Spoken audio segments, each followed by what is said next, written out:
So Pearl Meyer has developed an index which we call the CEO Value Index. And the purpose of that is to change the conversation from costs to value. When you look at newspaper articles about executives, it most of the time tends to focus on the top line. How much money did he or she make over a period of time? But in many ways, the conversation shouldn't be about that. It should be about what did he or she do for the shareholders over the same period of time.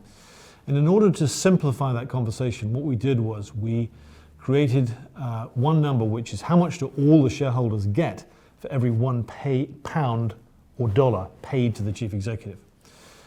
To do that, what we do is we take a 4-year period and we calculate over the 4 years how much all the shareholders made in terms of changes in value, dividends paid and share buybacks.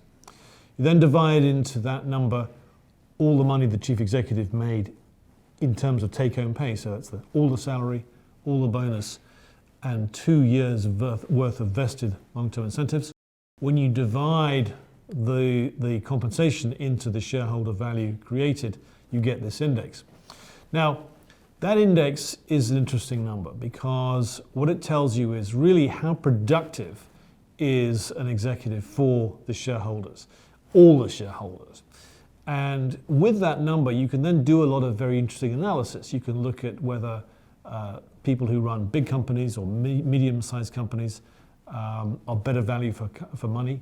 You can look at the degree to which chief executives who've been brought in from the outside are more productive for their shareholders than those who've been promoted from within. You might look at how the chairman of a remuneration committee has been more or less successful at delivering value to the shareholders for the amount of money which they have, if you will, allow the chief executive to be paid.